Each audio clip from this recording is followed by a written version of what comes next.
Welcome to Monday Night Meat and Potatoes, the podcast where three guys with big opinions and even bigger appetites go head-to-head on all things food, movies, sports, and whatever else gets us fired up.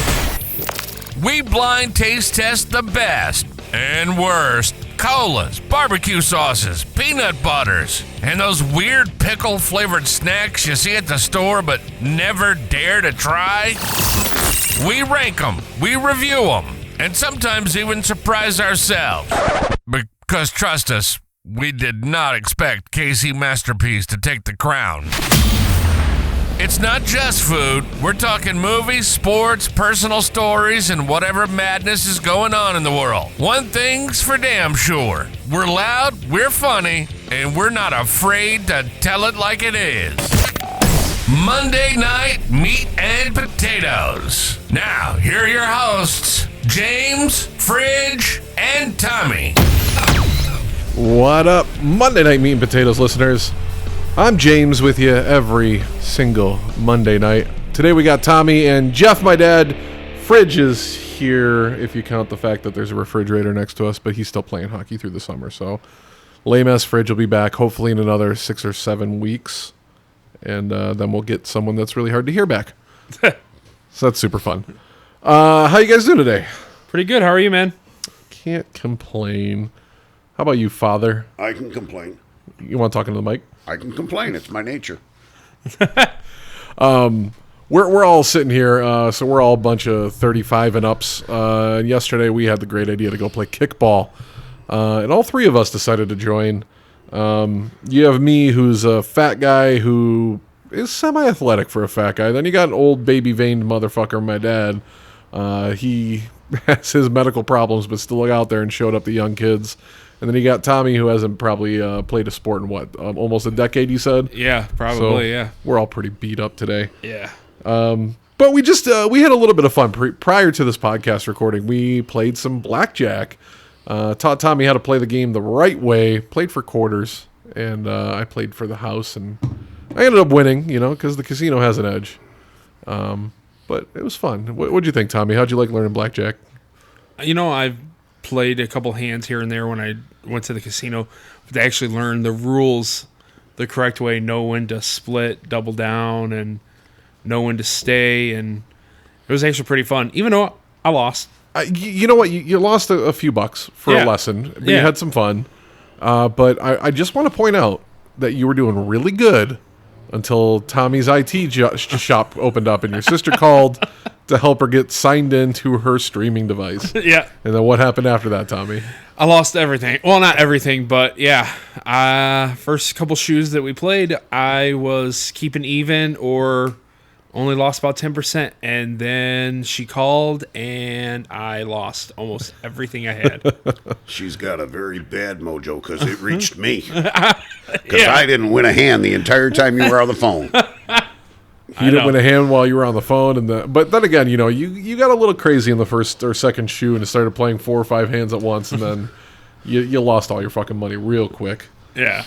But that's how it goes. That is why it's called gambling, ain't it? Yeah. All right, I'm going to jump right into it, guys. I want to know your 3 top appetizers. It doesn't have to be from a specific restaurant, but just your 3 top appetizers. Chicken wings, number 1. Is that an appetizer, though? It is to me. See, when I go to a restaurant and I see something like chicken wings or chicken strips or, these things to me are not appetizers. They're the fucking entree of a meal. Because chicken wings and fries, that's a whole meal. I will say that I do eat chicken wings more for a meal than I do appetizers. I'll give you that. The only time I consider it an app is if you get like 12 wings and you share it among like 3 or 4 people. Okay. I feel like chicken wings used to be an appetizer maybe 15, 20 years ago until Buffalo Wild Wings really became very popular. And then you got Detroit Wing Company, and then you had Wingstop and Wing Snob. They all became... Don't forget, what's the green one? Wingstop, right? Is that Wingstop? Did you say that? Yeah. Fuck me. And I'm retarded. Checking the specs on the inline rotary I'm retarded. I gotta just put it as a sound. until they became more mainstream, and now it is more of an entree. Now, real quick side, do you guys know the story on how chicken wings became a popular appetizer, side dish, entree, whatever? No, but I'm sure it has to go back to Buffalo. So it was Buffalo's Anchor Bar. Mm-hmm. So that is the original creator of the Buffalo wing. Basically, the story goes is that they were having a party. I think it was a Super Bowl party, believe it or not, but it might not be. That doesn't really matter. But they ordered some chicken legs or something like that and accidentally ordered the wrong thing and got sent a bunch of chicken wings. And the wife of the owner said, "I'm going to make something of this." And that's how the chicken wing became a thing. So, thank you, her. Yeah. Because I'm a good chicken wing is a top 5 food. Oh, absolutely. A bad chicken wing, though, you know, you get them where they're chewy or they're grizzly and or cooked wrong. There's 2 things that I really hate when it comes to wings. When I'm talking, and we're talking bone-in wings. We're not talking chicken nugs. No. Bone-in wings. I hate it when they're so overcooked that the bone breaks really easily. So when you're eating them, you get just chunks of bone because they just break off. And I don't like breaded wings. Now, I can. I'm not just. Way. I know you were going to say, "Oh, because you like going there for the girls."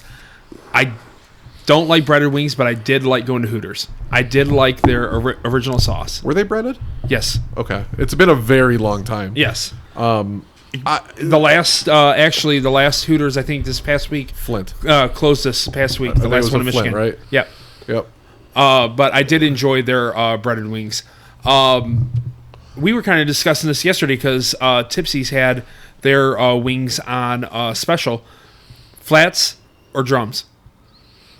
I'm a flats guy. Now, same here.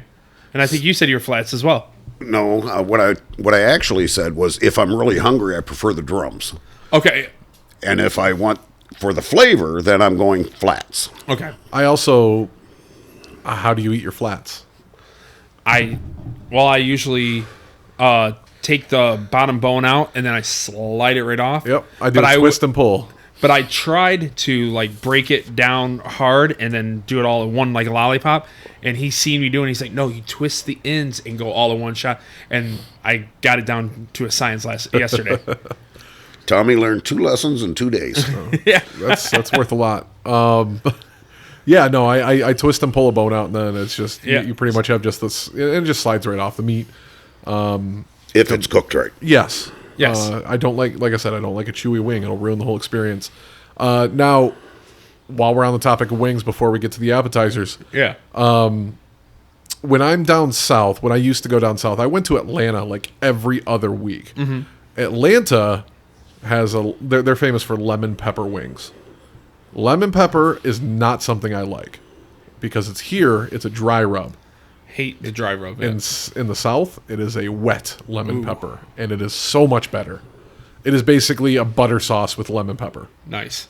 Way, way better. I don't like dry rub lemon pepper. Anything with butter's better. That's why you have stents. Yep. What's your point? I'm enjoying it. So anyway, what is your favorite sauce for a bone-in wing? Man, it depends if the Parmesan garlic is good. I typically do like a Parmesan garlic.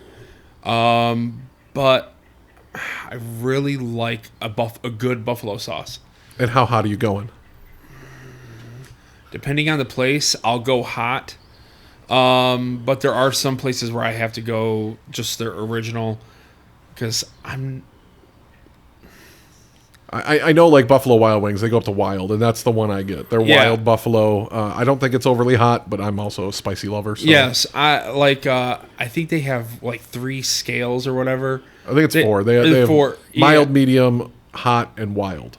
Yeah, I usually go the medium, but the hot is not over. Yeah, there's nothing there. It's not overpowering, but I typically will just get the medium. We can all agree, though, if you've had it, the blazing sucks. Oh, I don't like the blazing. Like it's hot for hot, and it doesn't have flavor, and that's the problem. I don't mind super hot if it has good flavor. The second and third hottest at Buffalo Wild Wings are my 2 flavors to go to. It's wild and mango habanero. Mango habanero is really spicy to me, but I like the flavor. Yeah. It's got good flavor. And then if I'm not going to melt your face off, well, it doesn't melt my face off, but Asian Zing from Buffalo Wild Wings is also one of my favorites. We talk about it all the time. Detroit Wing Company, they have a buffalo garlic, Yes. and it is hot. It is very hot, but it's great flavor. Yeah, and I expected it not to be as hot as it was, so I typically don't get it. So They used to have Calypso, which is the hottest sauce I've ever had until I had Dave's Hot Chicken's Reaper, which is just insane. I actually went, I was scrolling on TikTok yesterday or the day before, and a guy that does spicy challenges or whatever, he got the Reaper, and he's like, "Oh, this! I'm so sick of like the hype behind things like this. I signed a waiver. Oh, come on!" Took one bite, and he was just down in water and ice like crazy. It is that hot. I haven't had the gumption to try it yet, but I've not even been to the store yet. It is amazing. It's really good. And again, like it goes back to when they first opened, and we looked at it because we were doing Fat Guy Fridays a lot. They're expensive, but when you get like 2 sliders and fries for $16 or so, you think, wow, that's an expensive thing. But these sliders have a hunk of chicken on them that could make 2 sliders each. It is like a 10-ounce chicken tender that goes on each slider. So and it their is worth fries the are money. really good too. Fries are great. They have their chicken sauce, the Dave sauce. Yeah. It's like a yum yum or something like that. I Yeah. do like it. I don't use it on my slider. It's one of the few places that give you honey, and I just put honey on it. I put the honey on there. And they have great pickles. Yep. So Dave's Hot Chicken, really good. I have not tried the LA Hot Chicken. I think that's the new one, the new contender around. Yeah. There's another place on Hall Road. Is that the one you're talking? I think that's LA. Yeah. Or it's Houston, one of the two. Maybe it's Houston. It's Hot Houston. Chicken. Yeah, it's Houston. Whatever. City somewhere outside of Michigan. Yeah. There's also one local. I don't even know if they're still open, but they opened up where the front page deli is right by my house. It's called Khan's Hot Chicken, and I think it's a one-off. I got it right when they opened. You can read the whole review on Fat Guy Friday Food Reviews on Instagram, but they're not good. I got the slider combo, and everything about it was just mediocre. And then Shelby got like a fried chicken salad, and it came with ranch on it as a default, which is fine. Ranch on a fried chicken salad's great, but I'm not even joking. They put like an entire bottle of ranch. Wow. And then it was just fried chicken over a bed of shredded lettuce. It was awful. So I would not recommend Khan's Hot Chicken. So if you're listening, you want to try again, give me free food. Anyway, back to the appetizers. Chicken wings, that's a good one, Dad. What's your next 2? I forget what it's called. Bang Bang Shrimp. When it's made right. If they're not overcooked. It's kind of like a Thai chili sauce. And I love Thai chili sauce. Yes. One of the best ones I've ever had was Moose Preserve. I think is the where Moose we were. Preserve up at 19 in Woodward. It's in Bloomfield. Yeah. So they had a great Bang Bang Shrimp, because when we went there, I got the buffalo barbecue meatballs, which is made with buffalo meat. Between the two, we could have made a whole meal and been happy. Camp Ticonderoga, no longer affiliated with Moose Preserve, but that's at like 19 in DeQuinder. They have pretty much the same menu. It's close. Yeah. They also have the Bang Bang Shrimp. It's made the same way. So those are both great restaurants. So definitely check them out if you're in the area. Third one. Come back to me. Okay. I'll have to give that one some thought. Nachos. I like, Again, it's just, is that an appetizer? Like, that's a now, full meal to me. I feel like it is because I wouldn't make that a meal.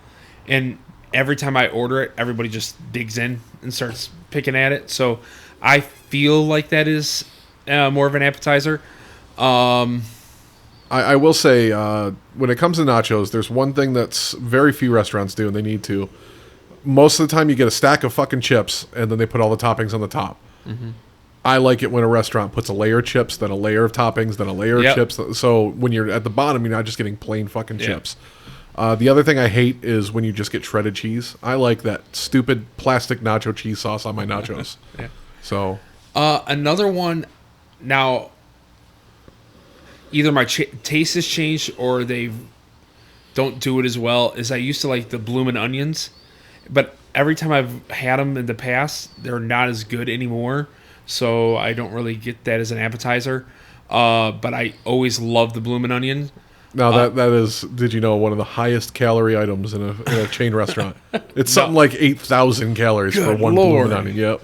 So, but I haven't had it in a while. So I guess that would be an honorable mention. I love mozzarella sticks, but one, you can't get it everywhere. It would be, Asian cuisine. I love pot stickers. Pork or chicken? Either. Fried. More chicken, but Fried pork, or steamed? fried. Okay. Yeah. I like pork and I like fried. Yep. I'll take either. But And I do prefer when you get the dipping sauce. I prefer it to be a thicker sauce that a thicker, grips yeah, it. because then it just runs down the side. When they give you like just the soy sauce, it's like Never been a fan of them. Really, really, yeah. PF Chang's. I mean, any Asian place, I love the pot stickers. They were good at when Andy got them when we were at Madhouse. They're okay. I like them. Aldi has a pretty good one that you can buy frozen and just throw in the air fryer. So those are pretty good. Crab rangoons. Now, see, that's Becca's jam, not mine. I love them. I like a good crab rangoon, but the problem is so many places make them just a bunch of cream cheese and no crab. I don't want deep fried cream cheese. There was a place on Hall Road in Van Dyke that used to do her favorite crab rangoons, and they're no longer there. And you thought you took something away from her. I mean, she still talks about it every time. There's where my crab rangoons they used to have. It's like, but a good one. I mean, you can't beat them. You're not too far away from the best crab rangoons I've ever had. Okay, it's at Kom Phi Thai. Kom Phi Thai, and I want to say it's 21 and between 21 and 22, I think. Is it Hayes? I believe it's Hayes. So Kom Phi Thai. Okay. It's a higher end Thai place. They have crab rangoon and they have devil goons, which is a spicy version. Okay. And made with real lump crab, and they spice it and they put green onion in it. Well, you had your choice. You could get the regular or you could get the spice. Yeah, we got the spice. I'm just talking about spiced as in like, onion powder and so garlic good. powder and all. They actually taste great. I would definitely just surprise your wife and get her crab rangoons from Kom Phi. Okay. And it is also, while I'm talking about it, the best Thai food I've ever had. It's a little bit pricier. It's about 25% more expensive than a normal Thai place. Yeah, but I'd say maybe $5. It's not terrible. But it is worth every dollar. So would that be yours? Pot stickers, nachos, and cheese sticks? Is that it? Yeah, I'm sure if I had more time to really think about it, I probably could come up with something. But yeah, I'm gonna stick with that right now. If something else comes to me, I'll probably swap out the mozzarella sticks. See, over a mozzarella stick, I'd take a cheese curd. Well, yeah. Yeah. But those are so rare around here. Have you thought of a third one yet? I gave it to you. Rangoons. Oh, you're going with rangoons? He's going rangoons now. All right, well, I'm going to stick with the Asian here, and I'm just going to throw out egg roll. Just a good egg roll, and not only the egg roll has to be good, but the plum sauce has to be good too. And I've had some shitty plum sauces, or when you're at like a Panda Express or those mall Chinese places and you get duck sauce. Yeah. Fuck you. Don't give me duck sauce. Now, Panda Express is not Asian. Panda Express is delicious. Do it's not bad horrible. Get out. I love Panda. Yeah, you can literally. That is the Kmart of Asian food. Yeah, and Kmart got really popular for a reason. No. I'd rather eat the old Kmart sandwiches they sold 30 years ago. Their orange chicken is really Their good. orange chicken, I would literally pick it up off the ground and eat it. Now, see, the rice... No, their rice is shit. Yeah. Their lo mein or chow mein is shitty. Yeah, I'd rather have the chow mein than the rice. I do 50-50 typically. But that orange chicken is to die for. The orange chicken is great. And then the Mongolian beef is amazing. It's a deep fried sliced beef with peppers and onions and spicy, and it's delicious.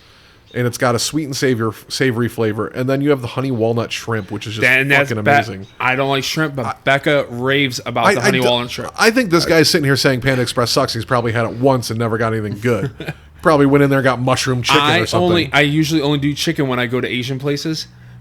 But that Mongolian beef is great. It is fucking amazing. The last time Denise was in the hospital, I think I did the 4 or the 5 different item ones. And I didn't have one thing that I liked. Man. It just tastes very cheap to me.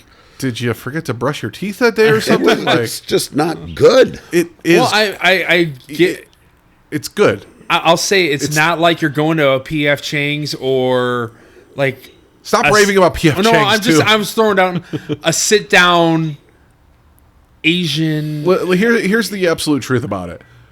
It is the second best orange chicken out there. Most of your sit down restaurants make shit orange chicken. Yeah. So that's really the only reason I go there is because I'm craving orange chicken. Yeah. There's one place that has better orange chicken, and you've had it. It is at 12 Mile and Telegraph. It is a little express-to-go Chinese place behind a gas station. Okay. And it's cheap. You get rice, orange chicken, and an egg roll for like $9 for lunch. And it's a big fucking helping. I can't finish it. Mm-hmm. So it is the best orange chicken I've ever had in my life. And it doesn't have that weird, like that spice that Panda Express has, but just the flavor is so on point. And it's big hunks of chicken. So It was definitely good. shout out to them. One of my favorite egg rolls is it's called the Walkery. It's a little carry-out place. I don't like the Walkery. I grew up on it because I lived in Madison Heights, but I love their egg rolls at 11.5 and John R. They have new. Well, I think the daughter took over because the mom retired or went back. But I love their egg rolls. So I don't feel like the chicken is the same or the sauce is quite the same. But man, their egg rolls, I love their egg rolls. Do either of you like a spring roll? Yes, absolutely. If they're good, they're good. When it's really good, I prefer a spring roll over an egg roll. Yes. But egg rolls are more consistent. But most of the time, I mean, when you're getting spring rolls, you're at a Thai place, whereas egg rolls are at Chinese. That's typical what happens. Sometimes you get lucky; you can find both. Now, for my second appetizer, and for my second trick, I am going to go with steak bites. A good steak bite with some onions and mushrooms in the au jus. Just delicious. Now, the problem is a lot of your restaurants will give you a shit cut of steak, and it's tough. That's the problem. But when they use a good cut of steak, I think it's great. I want to swip out my mozzarella sticks. Is burnt ends considered an appetizer? No. Crap. That's an entree Now at any barbecue place. now I'm thinking about some good baked beans from like a barbecue place are pretty good. You getting hungry, Tommy? Well, no, Because your appetizers are turning entrees. And then you have like baked beans and shit. I consider that a side, not an appetizer. yeah, It's not an that's appetizer. Appetizer is something you want before your food comes out, right?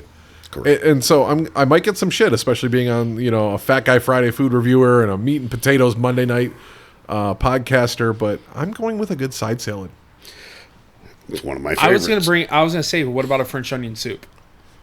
Would that be? So my next question is about soups. So Yeah, because we a can good get to French it. onion soup I like. But yeah, a good salad, appetizer salad, not a meal salad. Yeah, I want good mix of lettuce. I want some iceberg for crunch and some romaine for flavor.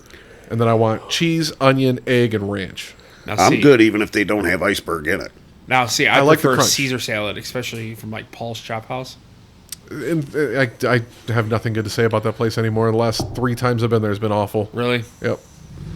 Unfortunately, because I used to love that place. But I will say on both fronts, not only the Caesar salad I made from scratch using their recipe. And by their recipe, I mean I watched them and recreated it. Yeah. Tasted identical. And then when it comes to French onion, I will beat any French onion you'll ever have in your life. Okay. And this is from a French onion addict in my fiance, Shelby. And she has said, that I make the best French onion. That beats any restaurant she's ever been to. So you ever want to just remind me, I can make some and we can have it. We test it live. Sweet. So that does bring up my next one, though, is your top 3 soups. Clam chowder. Great choice. Now, is that the red or the white? Or the clear? I found out they make a clear. Because when I was in Connecticut, they had all 3. You have New England, which is your cream-based white. You have your New York, or Manhattan style, which is tomato-based. Yep. And then you have Connecticut style, which is a clear broth clam chowder. I tried it. I liked it. Have you ever had it? No. It was actually really good. It was like a seafood broth rather than a cream. But I do think tomato throws off the flavor of the whole thing. Yeah, I'm not a fan of that.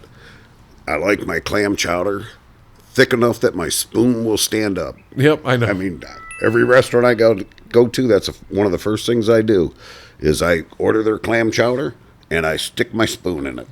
If it doesn't stand up, it's not thick enough. I love it thick. Not going there. Shut Not up. going there. All right. Can clam chili be chowder. considered soup? Because I really don't feel like it should be able to. I think that stands alone on it. See, I think chili's an appetizer.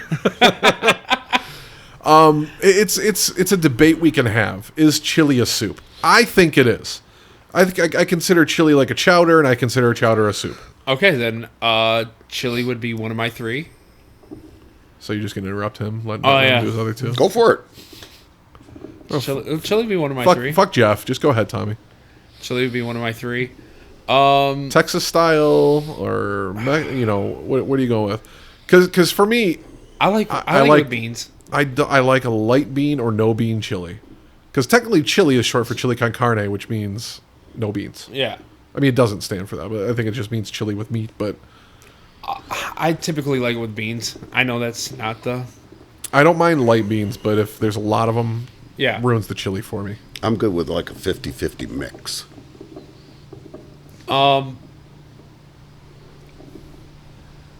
There was a recipe that my granny had. It's very similar to a vegetable soup, but there is meat in it. And so I know it's not really a vegetable soup. It's vegetable soup with meat. Yeah, basically. And it was passed down to my mom. And I'm my a mom vegetarian, but I eat hamburgers on the Yeah. weekends. Was it And- made with hamburger? Yeah, there's some hamburger in it, so... That's a hamburger soup. Yeah. I know. So, and it was passed down to my mom, and I love that. I love that soup. So that would be that one and a third, a French onion. All right, so clam chowder will be my number one. I'm going to go with probably cabbage as number two. Okay. And number three is probably a toss-up between a good chicken noodle and French onion. See, you lost me at cabbage soup. I love cabbage. That's a broke-ass Irish dish. I love cabbage soup. Jesus. You didn't say it had to be an expensive one. I didn't say... I did say favorite, which should be flavorful. Cabbage soup, if it's made right, is very, very good. Again, did you brush your teeth that day? Like, what the fuck? Hey, I figured it, after cabbage, I thought I was going to say pea soup. No, there you go. That's my number one. No way! Split pea soup with ham. No! Abso-fucking-lutely. let's see. If I make it, it'd probably... I know I'd throw it in at number two. So, I hate complimenting my dad because he has a big fucking head as it is. He makes the best split pea I've ever had. But a split pea made from him is my favorite soup. So, are you saying you hate split pea? Yes, but I would be willing to try if he made it. It's so good. You'd like it. Yeah, I'm always open to try I've got things the that I don't like. Everybody who's ever had it, who said they didn't like pea soup, Yeah. ate my soup. Now, my second one is Italian Wedding. That's good soup. Little meatballs in it. And Yeah. So. Now, my third, I don't even know the name of it, but I'm going to talk about it for a second. It was back when I worked in an office building, and they had a soup of the day and an entree of the day, and it actually changed every fucking day. So they were making soup for a 20-story building, and they called it like Moroccan peanut chicken soup. Never had Moroccan food. Never, I never thought peanut and chicken in a soup sounded, or peanut butter. It was peanut butter. Sorry. But I got it on a whim. The guy said, I made this as my grandma's recipe, try it. And I fucking got it, and it was the best thing I've ever had in my life. And I got laid off a week later. I never got to ask that man for that recipe. And he was the chef at the Citizens Bank building in Southfield. If you by chance ever come across this podcast, I will pay you for that fucking recipe. But it was boneless chicken thighs with like a peanut butter soup base and potato. And it was just so fucking good. I will chase that soup for the rest of my life.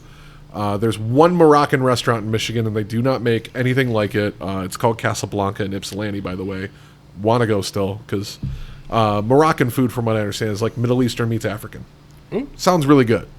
Very, I'm thinking earthy spices Yeah. and chicken base and things like that. Probably going to see some goat, which surprisingly is good. We've had it a couple times. It's so good. It's like a richer, meatier beef almost. I don't know how to describe it. It's a little tiny bit gamey, but not overwhelmingly so. But it's very beef-like. It's just a great flavor. Yeah. So there you have it. Soups and appetizers. We've made Nice. the beginning of our food. Now, I have a couple things written down here. Yeah. What do you guys think of fusion foods?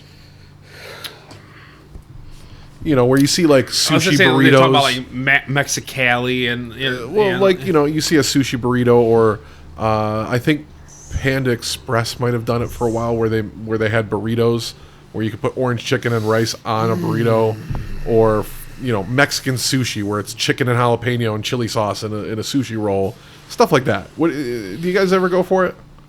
I do not. typically no. I'm not saying I wouldn't try anything. I mean, I didn't get this kind of figure because I don't try food. Well, you're so petite. But Oh, you're short, but not you're stout. Yeah, I'm a little I probably have tried fusion foods but nothing that's coming to mind. But nothing typically, that you said, don't. I got to go back. Yeah, I mean, it's hard to really consider it fusion food, but a lot of us do partake in like fusion foods, like your Tex-Mex, your Americana burritos and tacos and things like that. yeah, and I know one is you put an egg on a hamburger. I've tried that, and Fusion is more like two ethnicities combining. Yeah, so Putting an egg on a hamburger, though, is delicious. yeah, but I was trying to think of The thing that really changed me when it came to hamburgers was Bagger Dave's, and they suggested a fried pineapple slice on my burger, and it changed my fucking life. Love it. Oh yeah, I tried it at Red Robin doing the bonsai burger. Yeah. I love the teriyaki with the pineapple. I love it. How about a peanut butter burger? Never had it, but I'm willing to try it. I hear it's so good. Next time you're at Tipsy's, order the Car Ramrod burger. Okay. That's what it is. Oh, really? Yeah. Did not know It's that. jalapeno, peanut butter, and bacon on a burger. Okay. With It's pepper not jack on the cheese. menu. But It's an off if menu. they have item, the but they- peanut butter, they'll make it. They know Okay. how. But that was our namesake, me and Scott's yeah. burger. But I was very surprised the first time I ever had peanut butter on a burger, and it was delicious. And one of the best renditions of it is the peanut butter burger at Green Dot Stables. They have it's like an Asian peanut butter slider. Okay. Have you ever been to Green Dot Stables, Tommy? Yeah, I've been there. Okay. Yeah. So I want to say it's like kimchi and peanut butter on a slider, and it's just fucking to die for. I haven't been there in forever. We got to go back. It works. Don't ask me why. I think that's where I heard. I went there and I think I forgot what I had there, but I seen it on the menu and I'm like, I don't know about that. Shit, I got to backtrack. I got to remove one of my appetizers. Oh, yep. Tofu ahead. Todd. Oh, Tofu Todd. No, that's not what I thought you were going to say. It is deep fried tofu with basically a Thai chili sauce as a dipping. It is plain as fuck for most people, but I don't know why I love it. I'm not going to change my appetizer list, but because you mentioned Green Dot Stables, those fucking cucumbers are Man. Oh, shit. I forgot. amazing. They're amazing. First of all, their cucumbers are the best cucumber I've ever had in my life. Juicy, big, thick-ass cucumber that I want to put in my Crisp. mouth. I mean, they're good. I don't care how gay this sounds. I want that cucumber in my mouth. But then they serve it with, it's a mix of diced red onion, salt, and the best creme fraiche you'll ever have in your life. And I have never before this had creme fraiche. And it's like a sour cream with the sour removed. I was gonna say, I don't like sour cream, but I've had creme fraiche and it's not that bad. It just reminds me of the South Park episode, though. If you ever make it down there, Yeah. try it. Okay. $3 or $4, you can throw it away if you don't like Yeah. it. But they are. I'm telling you, they're so fucking good. It is so good that people ask us to grab it for them to go when we go there. Wow. The only place I can find that has creme fraiche around here in a chain market is Kroger. Meijer doesn't have it. Walmart doesn't have it, but Kroger does. I've never even looked. I did. I never bought it, but I've looked. Because I think we left there one day, and I'm like, I'm just craving those. And I looked on the apps and found it. They have it at Kroger. Now I'm going to fucking order. I'm taking a mental note. I'm ordering creme fraiche tonight. But yeah, Green Dot Stables is just great. And they also have a rotating weekly mystery meat slider, which is always awesome. We've had actually, I think goat was one of them one time. I think out of all the mystery meats, the only one I really didn't care for was the kangaroo. I don't think I was with you that time. So dry. I just did not enjoy it. There's a local exotic meat market around the corner from here called Butcher Boy. And it's all frozen meat, but exotic meat, what do you expect? You know, if you're not selling out, you're not going to waste it. I bought a kangaroo shank one time, and I threw it on the barbecue and cooked it exactly how they told me, 125 degrees rare. Still chewy as shit. Kangaroo was not good for me, but apparently it's like one of the most popular meats over there. But speaking of Butcher Boy, I mean, that place is awesome. I've had rattlesnake, I've gotten gator. I mean, you can get elk and deer and all that kind of stuff. And the only thing I can't find, I still want to try, and from what I understand is you cannot commercially sell it. So you have to kill it yourself to try the meat, or know someone that killed it, is bear. I was going to ask you, is it bear? Yeah. Tommy, what are you doing after the podcast?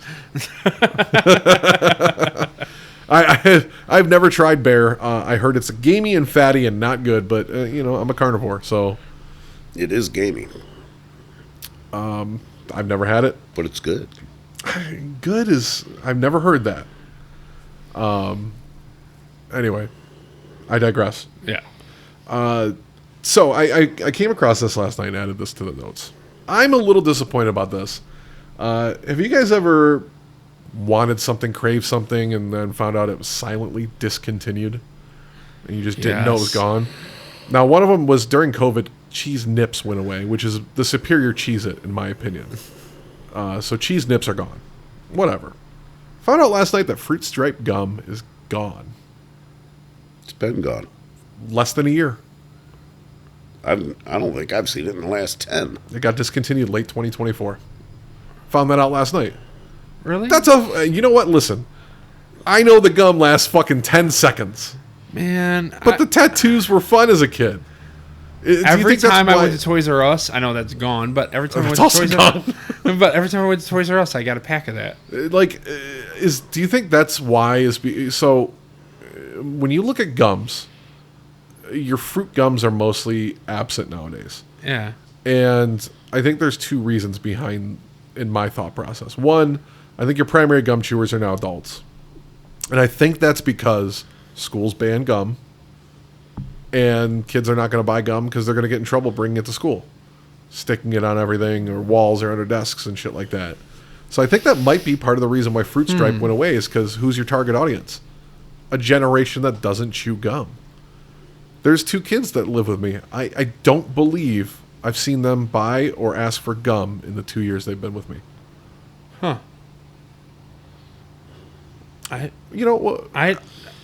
That's good. I will say, though, while we're on, because we always talk about our favorites of everything, Orbit's green, it's a light green. It's like a bubble mint or not bubble mint. I know. It's something mint, and it's their light green, not dark green. It's sweet mint. There you go. There you go. That is the best gum in my opinion. So good. What was that one that used to have the liquid center? Oh, God, it was fuck. I know what you're talking about. I used to love They it. came in the little cubes. Yes. And they had like liquid center, and then they also had ones that had like almost like a mint paste in the middle as the minty ones. Well, I believe there was one that had the like chunks of. Was it Bubble Yum that made it? No. All right, I got a computer in my pocket called an iPhone. So. Yeah. It's funny you brought that up, was about things been discontinued. Hubba Bubba. Hubba Bubba? It was Hubba Bubba. No, this one was mint. Spearmint or mint. That's what I said. There's the one that had the mint one, too. Gum with liquid center is a search on Amazon. It was light green, I think. So they have Icebreakers, which makes one, the mint one. And then Hubba Bubba is the fruit one. That's all I can see. But it's also a little offshoot because mint, whatever. I don't like Tic Tac mints, but I love the orange ones. I was thinking about the Sobe tea. Sobe's great. Okay, so that is something I haven't thought of in a long time. And I don't know why they're in the same category in my head, but Sobe and Fruitopia. Yes. Because And Sobe, I knew they did Life Water, yeah, but I forgot they totally discontinued the tea. And now because I started looking it up just this past week, it's very hard to find. You can find it, but I guess it's just certain markets maybe. certain markets and maybe some states. You're old enough. How about Orbits? Oh man, yeah, the little jelly flavor balls and It was the boba tea before boba tea was a thing. Canadian company, and it was only around a year or two. Freshen up. That was the gum. Freshen up. Wow. I never had it. I'm guessing. Oh boy. If I were to guess my dad's favorite gum, though, I would have said Juicy Fruit, because the motherfucker, when he used to work on the line at work, he always had. I'm not even joking. So you remember the little 25% or 25-cent packs that had 5 sticks of gum?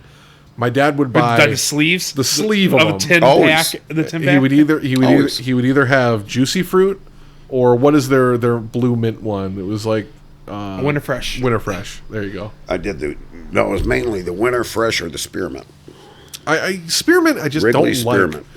I also don't like Big Red. I don't like cinnamon flavored candies. I don't like cinnamon flavored gums. That's just not for me. Yeah. I think Big Red lost its flavor quicker than anything. I mean, it just wasn't good. I don't think they make it anymore.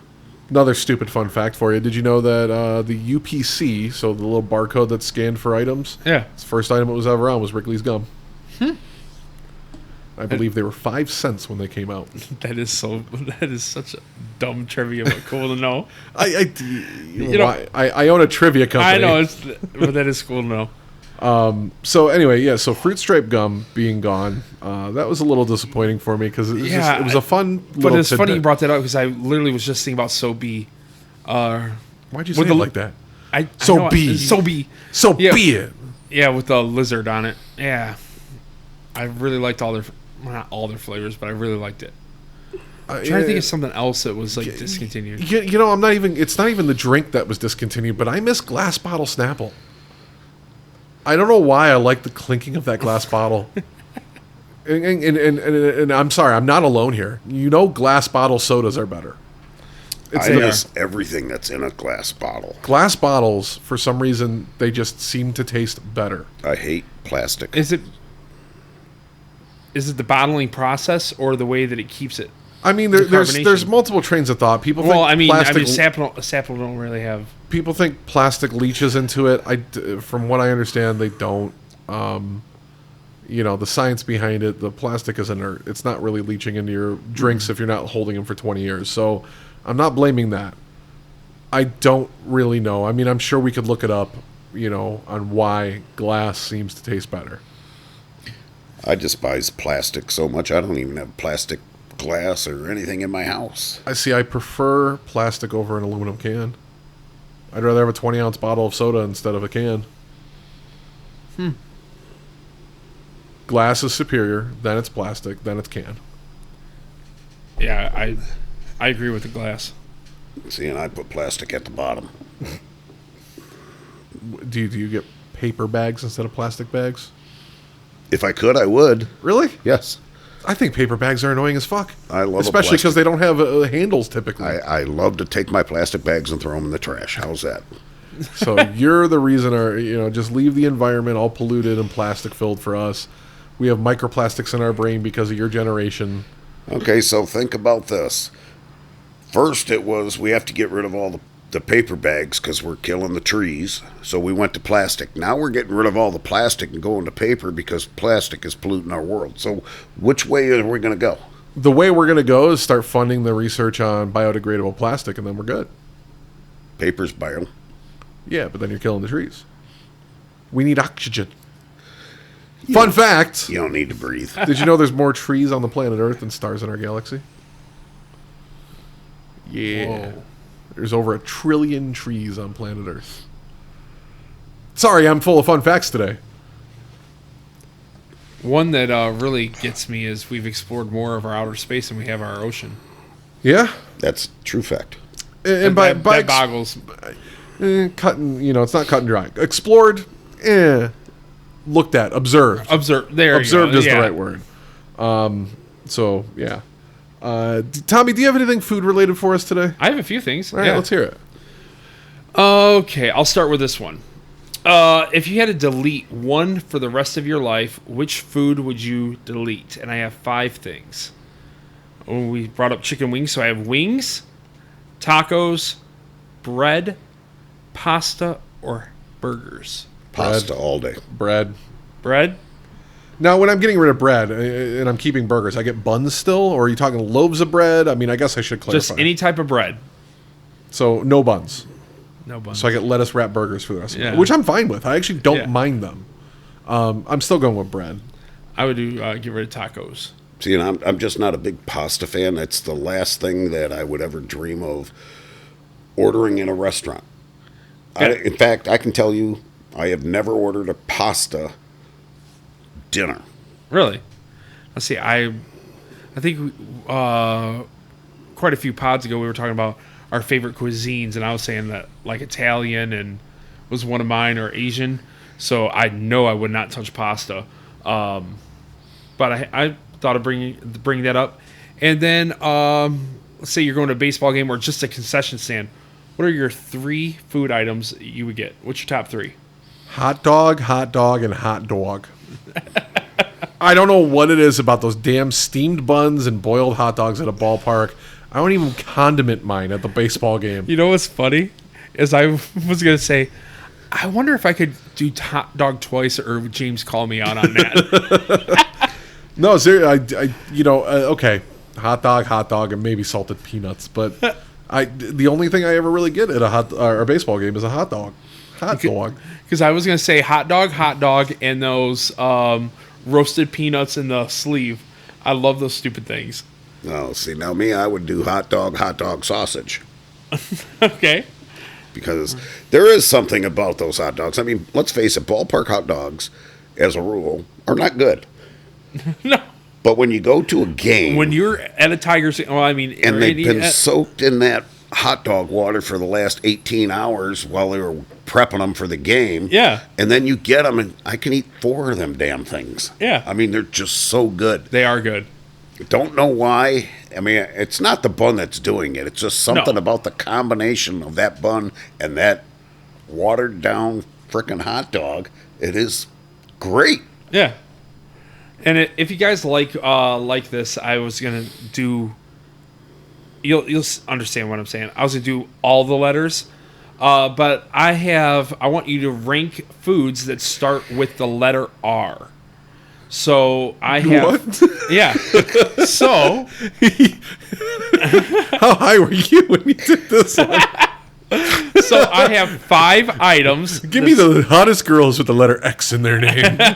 So I have 5 items that start with the letter R. I'm still laughing about it. So we can go through the whole alphabet. I mean, obviously not tonight, but so number 1 I have is red velvet cake. Don't like it. So that would be 5 for you. Is this the real Definitely red 5. velvet? I'm talking made the proper way. Yeah, red velvet cake. Sweetened with beet juice rather than just dyed chocolate. That's going number 1 for me then. Okay. Yeah, number I don't 1. like chocolate cake, so I mean that was easy for me. Okay. Number 2, ranch. Ooh. God, what else you got on that list? I ain't showing you. Is it my choice of ranch? Yes. Wingstop Ranch. Number 2. Just going to go down the list. I'm going to put it in the middle, and I'm going to say 3 because I got a feeling you're going to have something on there I really like. Okay. 3, raspberries. 4. 4. Okay. Number 4, rice. Anyway, Oh, it could be God. brown rice, white rice. 3. Okay. He wants 10. 25. And number 5, I have ribs. Ooh, number 1. Damn it, I only have 5 left, you fucking asshole. That should be number 2. Now, I already have 2 other letters prepared, and since that was really quick, I can go next one. I have Today's episode, the letter T. brought to you by the letter. So I've ranked foods that start with the letter P. So first one, I have peppers. What kind of peppers? And just peppers in general. Could be jalapeno, habanero, reaper. Bell peppers, I love peppers, so I'm gonna throw peppers in at 3. 3. I'm going with 2. 2. Pancakes, Pine Clarks. 4. 4. Let's see. I used a 3. I'll go 4. 4. Okay. Next one, pretzels. 5. 5. Okay. Next one, pizza. 2. 6. 6. You asshole. I fucking hate pizza. No, you do. And the last one. This one was mean. Pears. 1. All I got left is a 1. But I love pears. I like them on where they're not real hard and they're just starting to get soft. Yes. So I don't like the mush ones from a can, and I don't really like them right off a tree. But the in between is absolutely where I like them. Where it's like the outside is a little mushy, but the inside has substance to it. Yes. Yep, we're on the same page there. Okay, and then I'll... Hold on. What's up? What is this? The episode of letter D? No, I have F left. F for Freshney. Okay. Should be everyone's number 1. Number 1 for F, I have fudge. I don't go out on my way for sweets, so I'm going to throw that in at 5. 4. 4? Okay, and then I have French fries. 5. 3. Okay, next one I have fajitas. 2. 2. Number 4, French onion soup. 4. What, do I have a 4? I think I have 4 and 1 left. 4. I think I got a 1 and a 5. I'm going to put it at 5 and trust you're going to have something really good. French toast. Ooh, 1. Yeah, that's a good one. Yeah. I do prefer French toast over pancakes. Okay. And waffles. Now, I do have some that's not food related, but some to talk about, and unless you need a break, and we can save it for the next one. No, we're good. Okay, so we've said we're going to talk about this for weeks, but a Mandela effect. But there was one that was brought up recently that I seen, and it got me, was in the movie Home Alone, when Kevin was trying to escape Marv and Harry. He ran towards the church, and he hid outside the church. They said, at least I thought it was said, it was, "Oh, I ain't going in there. That place gives me the creeps." I don't recall that at all. Now, see, that was a big one. I thought that was said, "I ain't going in there. That place gives me the creeps," when they pulled up to the church. No, I don't recall that I one. don't remember that. I for sure thought that was said, and I had to rewatch it, and it never was said. And I'm like, oh my god, another Mandela effect. And we said we were going to bring this up weeks ago, so I had brought up 10 of the most common Mandela effects. All right, I just want to touch base on the movie one real quick, though. Okay. One of my favorite ones is, because a lot of Mandela effects, I believe, are just mass misrememberings. But my favorite one that people quote, or misquote, I should say, all the time is from Scary Movie 2, when people say, "Take my strong hand." Yeah. He doesn't say that. Okay, so It's when he's hanging out the window, he's hanging out the window, and he puts his hand out. the little gimp hand, Yeah. and people think he says, "Take my strong hand." He says, "Take my hand. It's my strong one." Yeah, I thought it was "Take my strong hand." Uh-huh. Misremembered. Yeah, I don't have that one on here, so that's a good one. Okay, so Let me guess. Number 1's the cornucopia. do I have that one written down? No, I do not. Really? Okay, so this is the only one of any of the Mandela effects that I've ever come across that pissed me off. So, It's the Fruit of the Loom. Fruit of the Loom. I know that one that you're talking. The Yeah. fucking logo had a cornucopia on it. Did it not? You're the oldest here. Do you know what I'm talking about? Mm-mm. All right. I'm going to bring up a picture of this real quick, and I want you to tell me... I mean, you know which one's right just by us talking about it. But I want you to look at these two pictures and tell me which one looks right. So, do you know what a Mandela effect is? Okay. Okay. Which of those logos is right? The one on the right. You know that because we're talking about it. Yeah. You But don't I remember could that have swore it was one on the cornucopia? left. Everyone in our generation remembers a fucking cornucopia on that thing. And for I anybody remember who doesn't that. know what a Mandela effect is, it's misremembering something. So the examples I'll bring up, you'll understand. Well, the namesake is because of Nelson Mandela, and people thought he died in the 80s. Yes. But he didn't die. I mean, he did die eventually. He died recently. But the Fruit of the Loom one pisses me off because I specifically remember that logo being on the tag of my Fruit of the Loom t-shirts and underwear. Cornucopia. Yep. See, I don't remember that. You were a Hanes boy, weren't you? Yes. That's what I have on. Or were you Calvin Klein? Yeah. You know that's why Michael J. Fox has Parkinson's, right? Because when he went back in time, he did fuck his mom. But no, these may not be my favorite ones that got me, but these are 10 of the most common. The Bernstein Bears versus the Bernstein Bears. Bernstein. It's the Bernstein Bears. In the movie Mirror, Mirror on the Wall. She doesn't say mirror, mirror. It's No, magic, it's Magic Mirror. It's Magic Mirror. See, these are ones that I remember correctly. Yes. The spelling of Looney Tunes. Looneytunes. That's the correct version. Everybody spells it Oons. Because they think cartoon. But it was Magic Melodies and Looney Tunes. Yep. Mr. Monopoly from the Monopoly game, he does not have a monocle. He doesn't have a monocle. And I blame Jim Carrey from Ace Ventura. I would say that's a big reason for it. Do not collect. Do not pass go. Do not collect $200. The spelling of Oscar Mayer. OSCAR AR. MEYER. Yeah, it's MEYER. Do people think there's an A? Yes. Okay, so I'm rolling on these. Yes, you're 5 for 5 right now. The spelling of Cheez-Its. CHEEZITS. I believe it is. Is this the one where people think it's a Z at the end? Yes. It's with an ITZ? Yeah. Okay. Yep.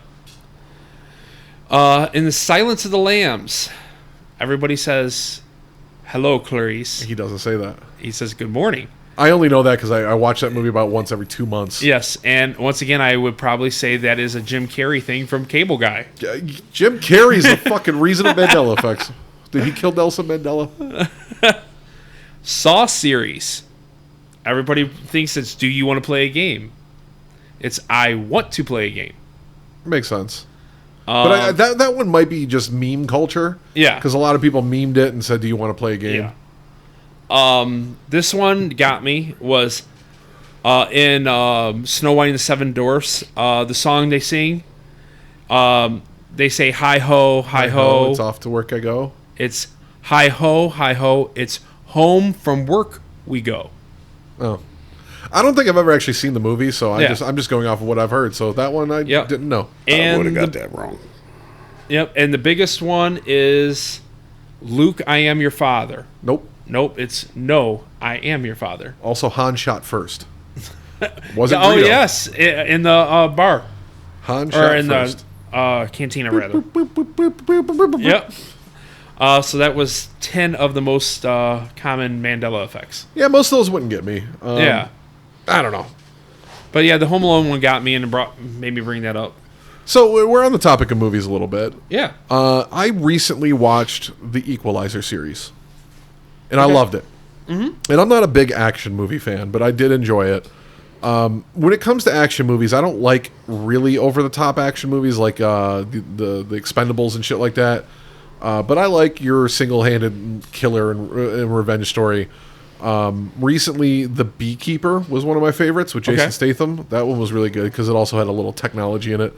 But have you seen the Equalizer series? Yes. Okay. So this brought up my question I wanted to ask. It's John Wick versus Robert McCall. Oh, my God. Because they're very, very similar in the way they do things. Well, you know what? This is kind of funny because right after my Mandela effect, I write everything down on the iPad. I just wrote down guy movies. And I wrote down John Wick. I have Rounders, Gladiator, and Heat because I want to talk about some guy movies because I was just thinking about John Wick the other day but it's funny you brought up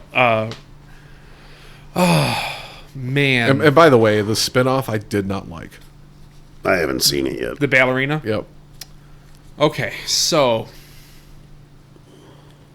You have Robert McCall, former CIA special ops, I think and John Wick, private assassin for the Polish. I would probably.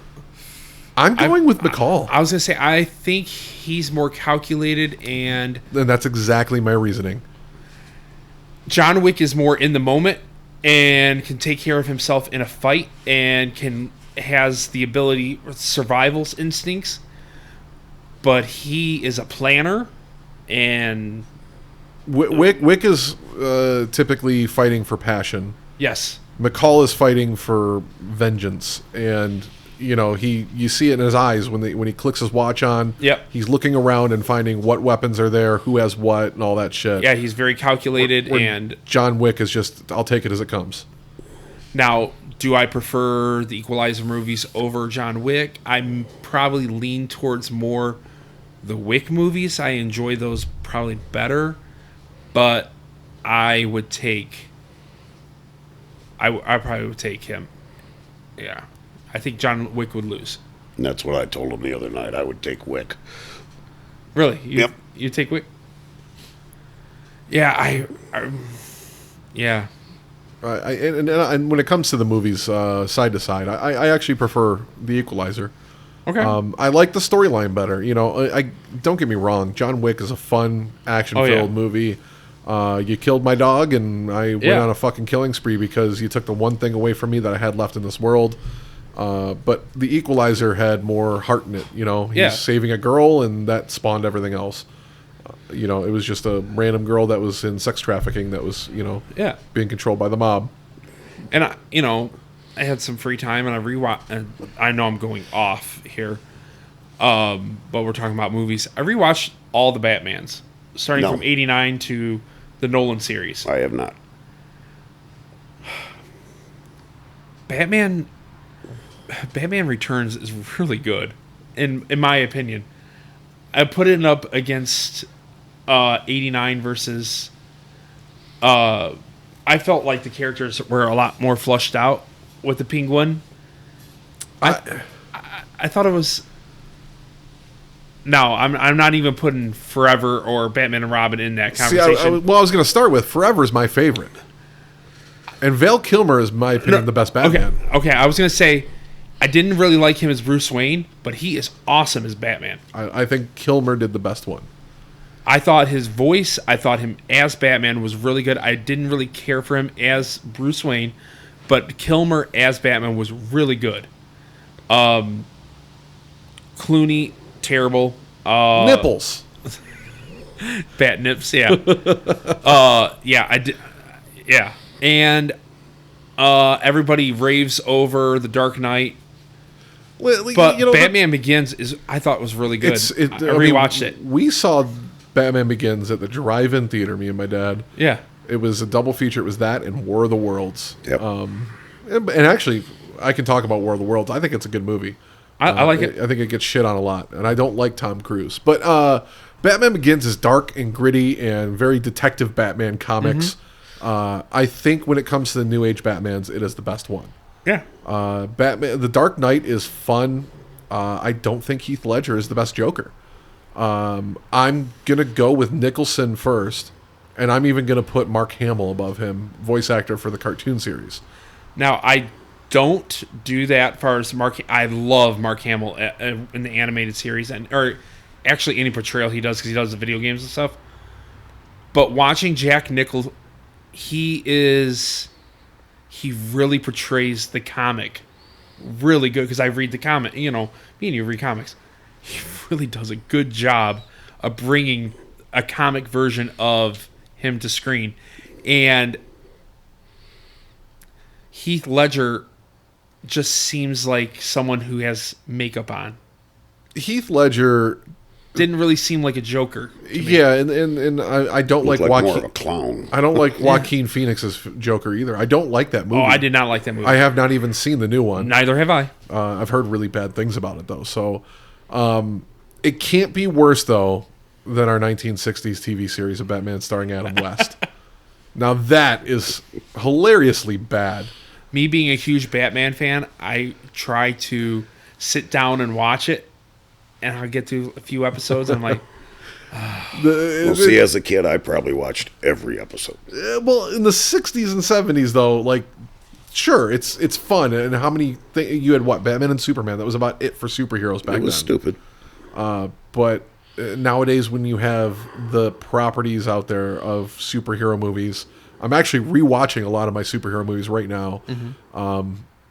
The Batman starts to fall flat when it comes to like your MCU movies, or in my opinion, the best superhero movie of all time, Days of Future Past, X-Men. my God, I love that movie. I get into arguments about this all the time. It beats any MCU movie for me. I love that movie. It is, in my opinion. Actually, I think I wouldn't seen it with you. You might have. It's been, what, 12 years since it came out? 11 years? I think it was 2014. I think we went to Royal Oak. Imagine me, you, and Scott. But X-Men Days of Future Past is a perfect movie for superheroes. It's a perfect time travel movie. Yep.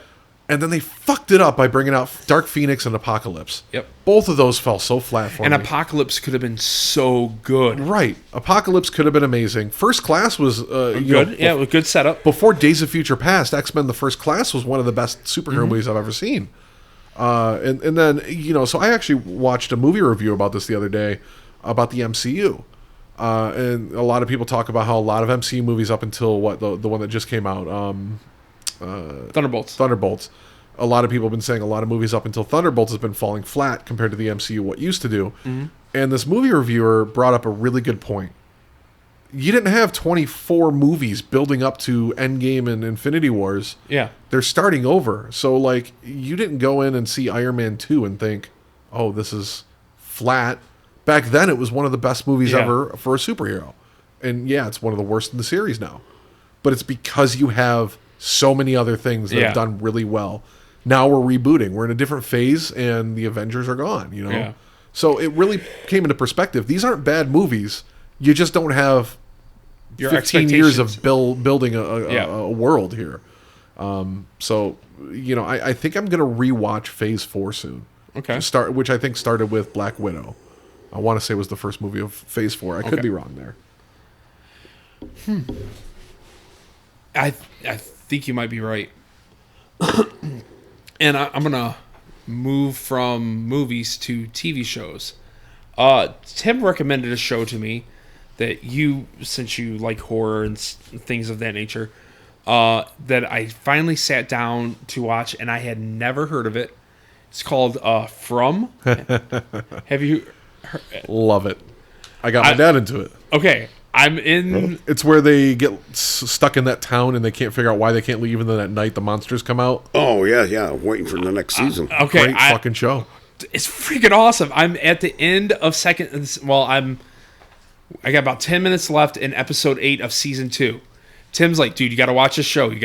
I'm like, okay, I'll get to it. And then I invite him out for my birthday, and he's like, no, you haven't watched the show yet. And I'm like, I will get to it. One of those things. And I love it. It's freaking awesome. I'm glad I didn't judge it by the first episode, though. It was a slow burn. It was It very definitely slow burn. But I think it was episode 1, and spoiler alert if you don't want to give it away, but it's not really too much of a spoiler because it's the end of episode 1. But I think it was the end of episode 1 where the monster got into the house and killed the family, the daughter and the mom. No, that's in the first 5 minutes.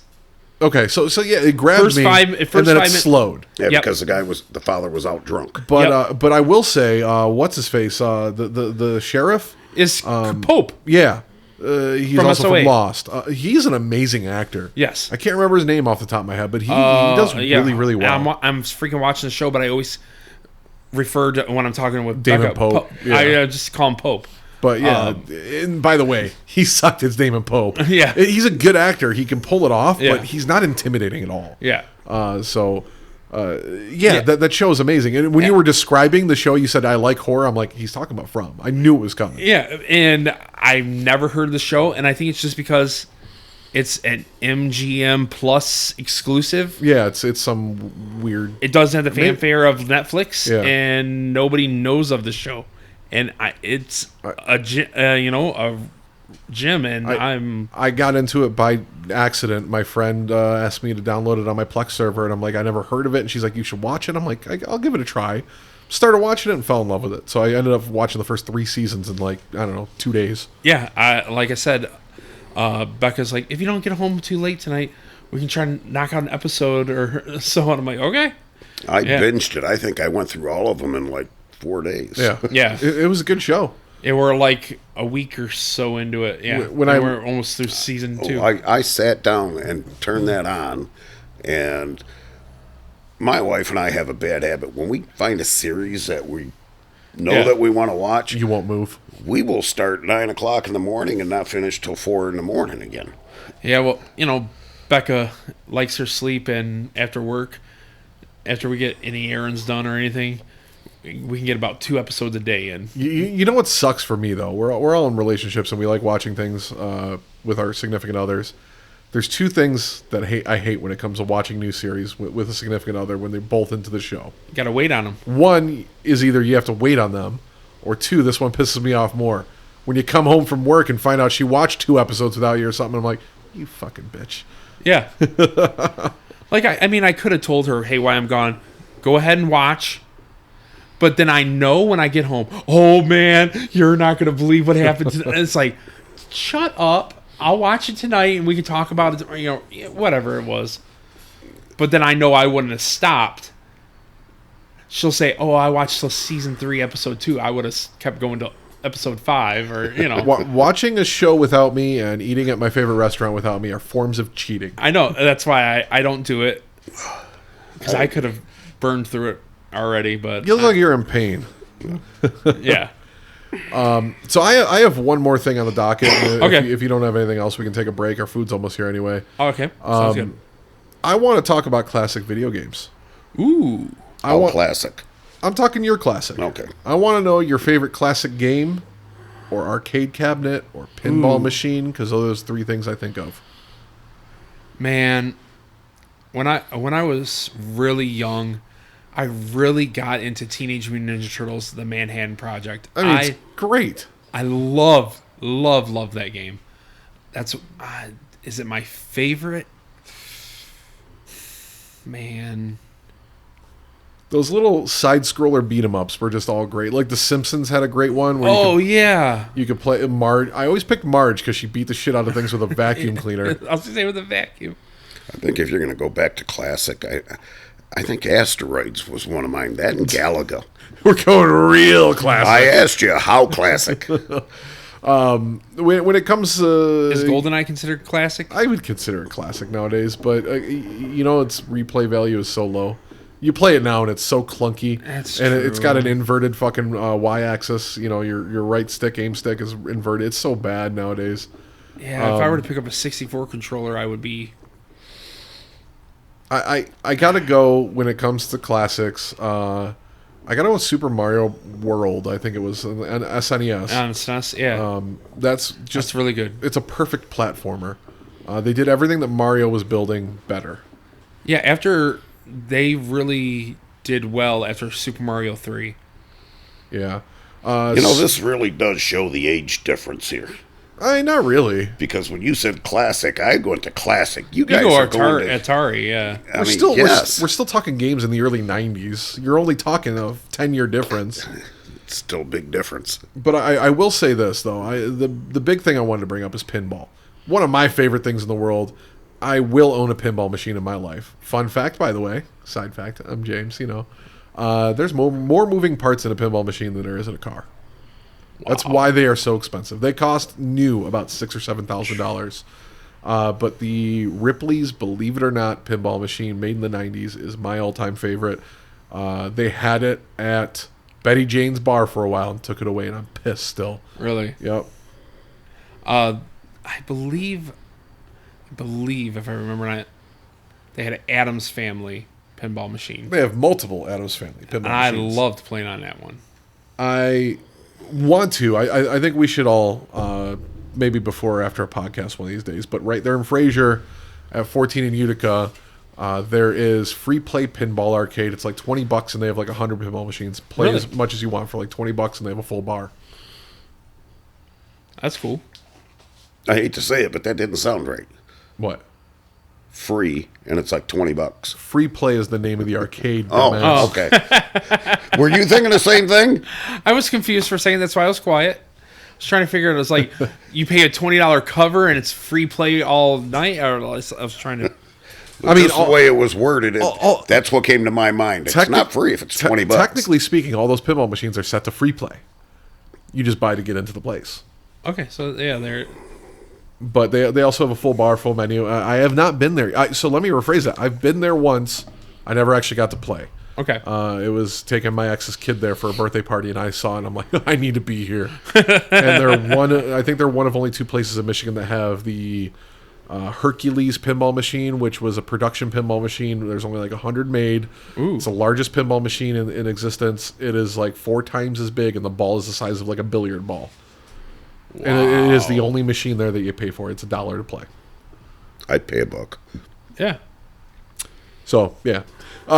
So we do have our food here. You guys ready to get to our review? Yeah, let's do So it. we'll take a quick break. So this week we are continuing our burger wars. We have the double butter burger deluxe from Culver's versus the Big Buford from Checker/Raley's. Because that ended up winning on the poll. Yep, the poll. Most people picked the Buford. I think, we were 50-50 out of 4 people on the Wendy's Dave's Double versus the Big Buford. A lot of people picked the Big Buford online. I really think if you side-by-sided them, people would be more closely picking these instead of just going for the Buford. That's my opinion. But, not too many people want to go to 2 restaurants and compare burgers like us. So we'll take a quick break. I was for the Buford, so I'm with the audience. Yeah. So we'll take a quick break, and when we come back, we'll review that. And I think Tommy has possibly some snack foods for us to try. So We'll be back in just a moment. Wrong one. You love food, right? If you like food, big opinions, and crazy dudes with even bigger appetites, you're invited to be part of the family on Monday Night Meat and Potatoes. Join James, Fridge, and Tommy as they blind taste test the best and worst colas, barbecue sauce, peanut butters, everything, right down to those weird pickle-flavored snacks you see at the store, but you never buy because we rank them, we review them, and we have a blast. And it's not just food. We talk movies, sports, personal stories, and whatever other madness is going on in the world. One thing's for sure, it's loud, fun, and funny. Come hang with us on Monday Night Meat and Potatoes. Find the show on Apple Podcasts, Spotify, Amazon Music, YouTube, iHeartRadio, and Podbean. All right. So, like I said, this week we are doing the reigning champion, the Big Buford from Raley's and Checkers, versus Culver's Deluxe Double Butter Burger with cheese. Just right off the bat, I'm looking at these. The Culver's burger looks more like a smash burger. It really does. Again, the one thing that the Big Buford has that no other sandwich has is red onion, which I think is superior. I'm starting with the reigning champ. I'm going with Big Buford first. What are your guys' predictions while I start? I think I'm going to go with Culver's just based on what I've heard. Now, this time, Tommy, don't drop a bunch of shit on yourself again. I'm going to try not to. These are fresher than last time. Last time, I think we got everything, and we sat there and talked a little bit longer than we should have. So we didn't get to it quick enough. But this is a better Big Buford than last week. I agree.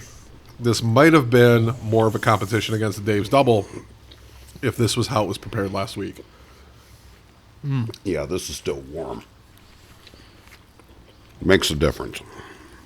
Again, though, the Big Buford's bun lacks big time. Yeah, there was a lot of flavor in that Wendy's burger last week. The Wendy's bun has a nice buttery flavor. The bun for Checkers and Rally's, it's there, but it doesn't have flavor. Yeah. But going back to your first question, I kind of feel like the Culver's is going to win, but that was a good Buford. Mm-hmm. Now, I think there's ketchup on a Buford. Mine had little to none on my few bites. Did you guys get any? A little bit. So I got more mayo than anything. It was mayo and mustard I tasted. Yeah. I believe the Buford has ketchup. I do think, though, the reason that because we made this comment last week, that with the Buford, you can taste all the toppings. Yes, especially that red onion. And I think that might be because the bun really, it doesn't overpower anything. You both put an X in especially. Especially. All right. Be quiet while I drink my water. I have had Culver's only twice in my life, 2 or 3 times in my life now. All within the last couple of years because Shelby loves it. Yeah. First time I ever had it, I had the chicken. Second time I ever had it, I had the chicken. I did get a Butterburger on my third time, but it was just a plain Butterburger. It wasn't the Deluxe and it wasn't a double cheese. It was just a plain Butterburger. Yeah. So this is still a new experience for me. And I am eating my words. It is red onion. Oh. The Culver's Butterburger has red onion. It does. I'm going to say one thing that's really weird to me is they put the toppings on the bottom. Mm-hmm. Yes. That's what I just noticed. I actually thought they fucked up the burger. Yeah. Because I'm like, where's the toppings? That is very different to me. Okay, let's see. I am already knowing this is winning. Oh my gosh. The burger itself is flavorful. It's got a char. It's got that char flavor. It is. The burger itself isolated is really fucking good. I could literally just pull just the hamburger off, eat the hamburger itself, and tell you it would beat the Buford out. Mm-hmm. Even the texture of that burger is so good. It's got that hint of like char crisp. I'm not getting the butter. They call it a butter burger. I mean, is it just the burger is cooked in butter instead of oil? Is that what it is? Mm-hmm. Uh-oh. They got something good in here. Pickle? Okay, so they have really good pickles. Ooh, that pickle's good. Just thinking about our remaining contestants, I don't think anything's going to come and beat this. We owe them the due diligence, though. Oh, I know. Because we could be surprised. Like any given Sunday. But that might be the best fast food burger I've ever had. Wow. I love the texture of that burger. That is the thing that's really hitting me is it's the burger itself. Yeah.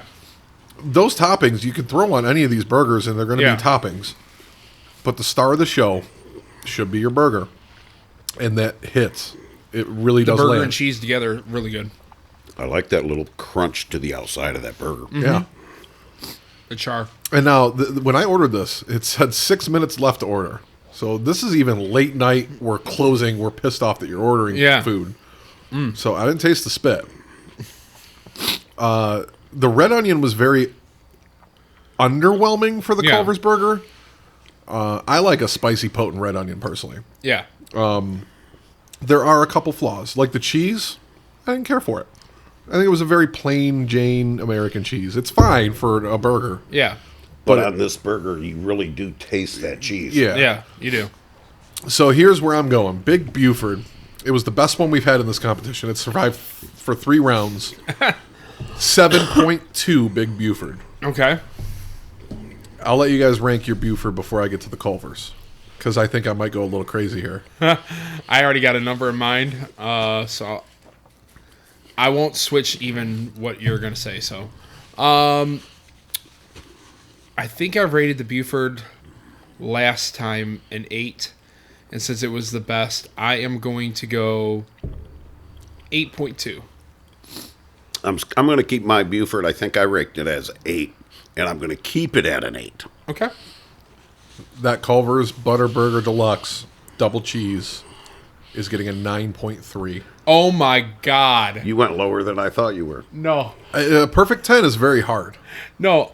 But I'm ranking this against fast food burgers. 9.3. You're gonna laugh when you hear what I say. No, I was going to say, and I'm going to go a full point higher and give it a 9.2. I'm beating both. Yeah, I'm going 9.4. Yeah. That was a good burger. So median average is a 9.3 for that Culver's burger. That is an excellent fucking score. Culver's, if you hear us, you want to sponsor an episode, you can send us a couple burgers and we'll shout you out. That's a couple burgers each. Yeah. That was good. I am flabbergasted. I did not think it would be that good. Yeah. But it was very, very good.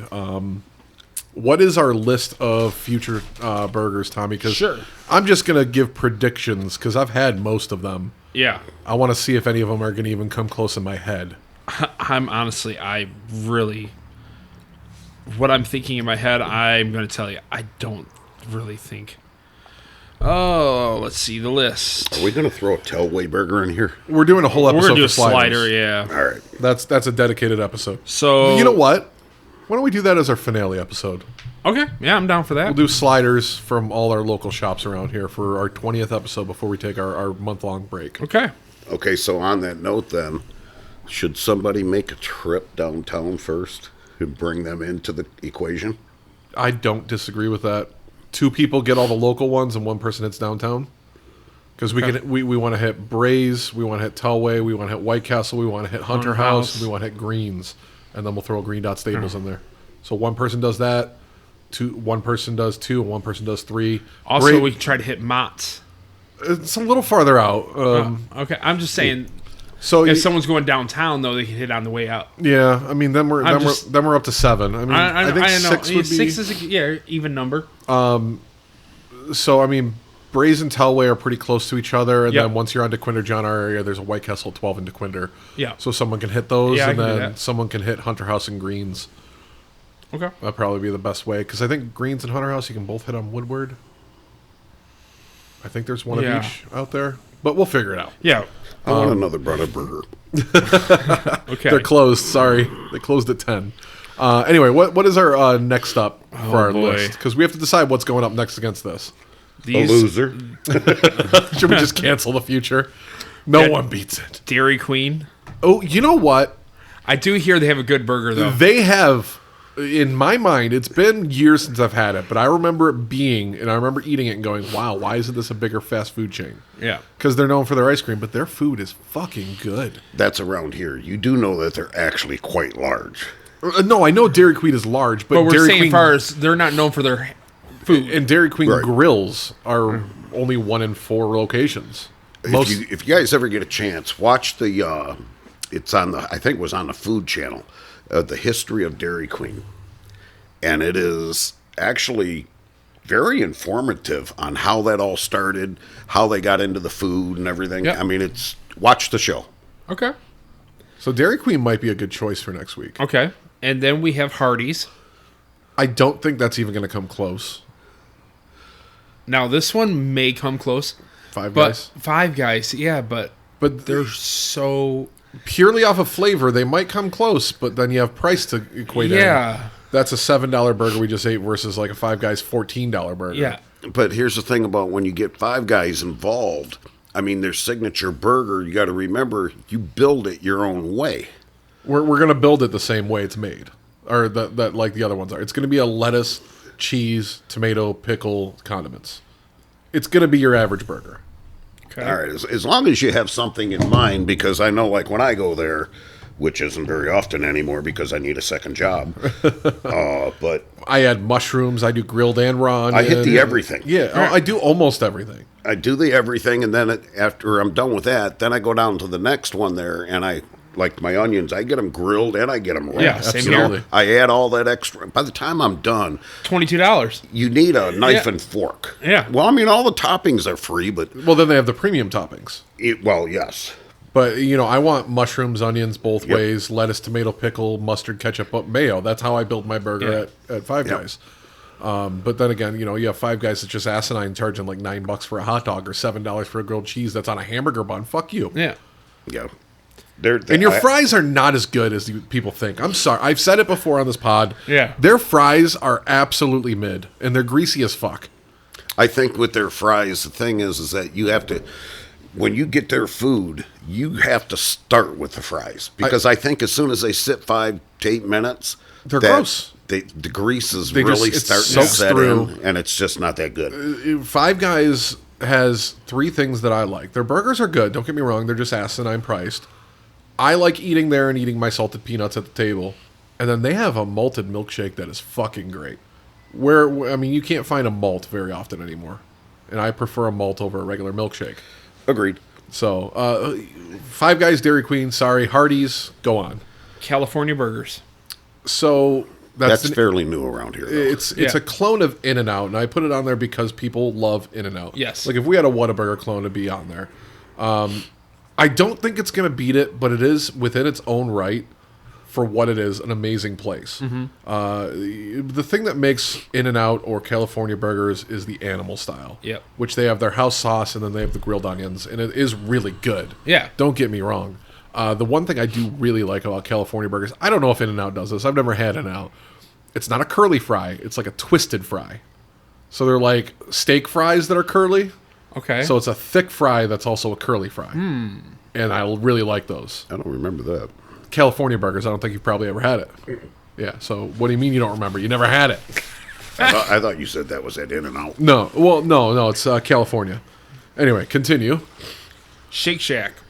Shake Shack might come close. They have that char smash burger thing. It is a smash burger. So, and I do think a double smash burger is better than a single patty burger any day of the week. Yep.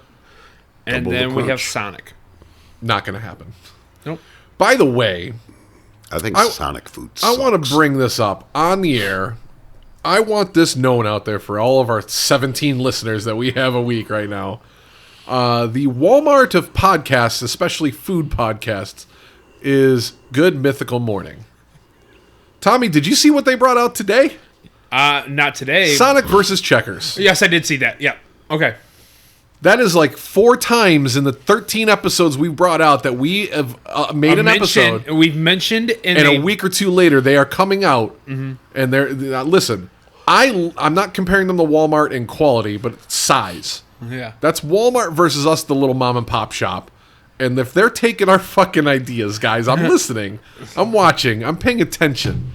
Just give us a shout out, okay? Yeah. Because it's like 3 or 4 times before they brought out their episode. We already recorded, and they posted our episode. They did something exactly. And that a week we did. later, they posted it. And like I said, do I think they're plagiarizing us? No. No. But you better believe that they have someone on their team looking for ideas, and you never know if they come across our fucking podcast and go, they have a good idea. Let's do it better and bigger. Well, let's rephrase that. Bigger. Yeah. Because we're better. Let's be honest. Red and Link are No, amazing. They're funny. I love their show. I watch it daily. Yes. But yeah, But that is- goddamn. I think that is the 3rd or 4th time in the past 6 or 7 episodes. They did the colas. Yep. I want to say they did another fast food place that we reviewed. I don't know. I think this is the 4th one. Yep.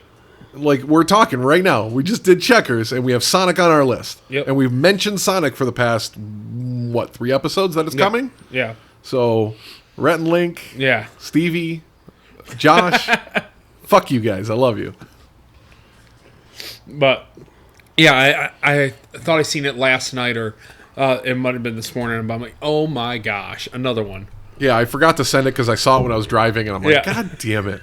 I just, it's like I said, the chances of them plagiarizing us is slim to none. Yeah.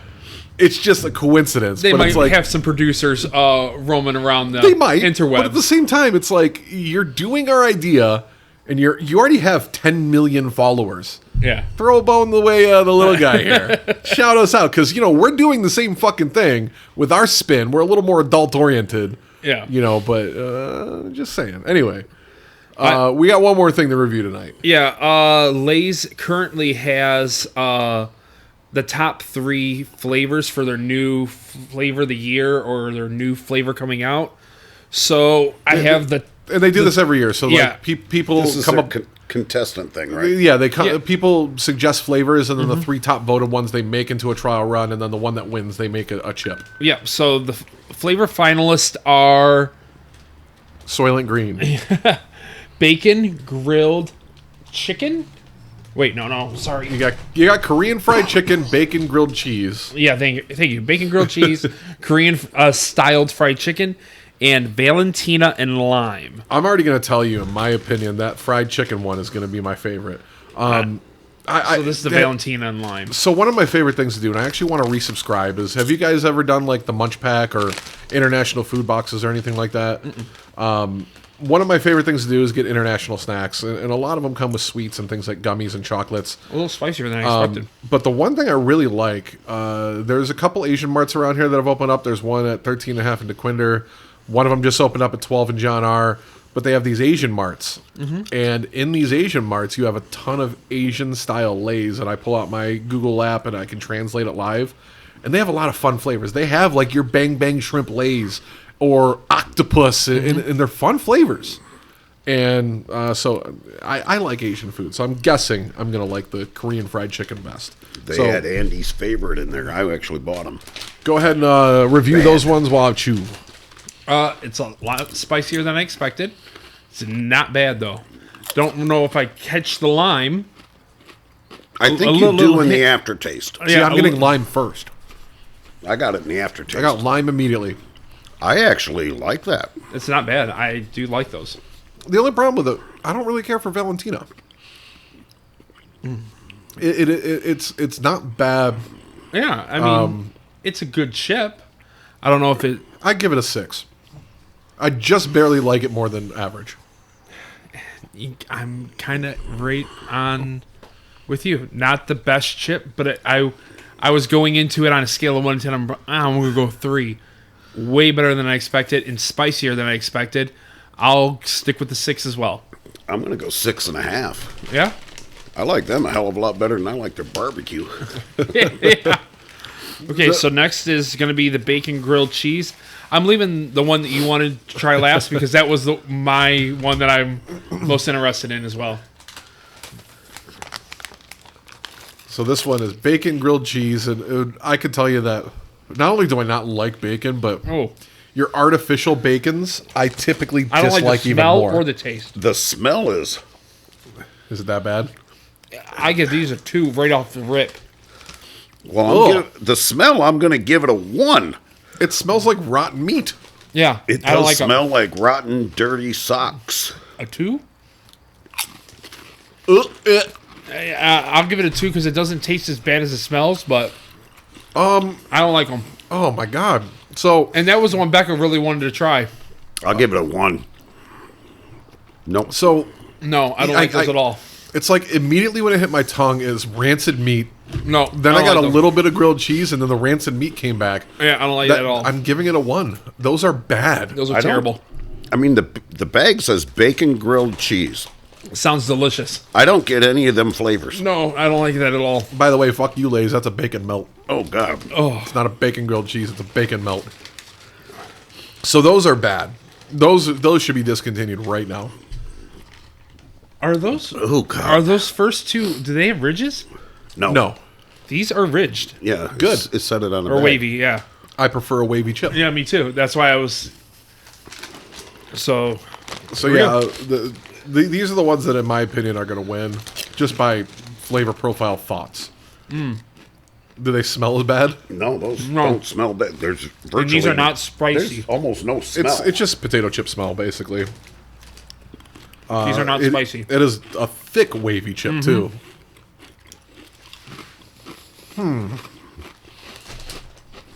Those have a light flavor. Yeah. What is that lingering taste? Ginger, Yeah. maybe. Yeah, maybe. I'm trying to place it too. It's almost gingery. It's got a little more spice as you go on, but It's- it's not. It's very light, but it has a good flavor. Mm-hmm. I want it to be stronger. I want it to be more robust. They're not as good as I thought they'd be. No. Nope. They are pretty close to the Valentina lime for me overall. I'm going to give them a 6 as well. If they had more flavor, I think they would beat it. But the flavor's too light. It's very potato chip with a hint of flavor. I like the consistency of chip, though. Yes. You know what? You're right. It is ruffled. 6.1. It'll barely edge it out. I was going to give it a 7 because of it being ridged, wavy, whatever you want to call it. Ribbed for his pleasure. Yeah. It had a more crunch to I it. like wavy chips, but flavor-wise, I'm going down to a 5. Yeah. The Valentina win for me. I'm oddly shocked because that was the one that I thought I was going to like the least, and I think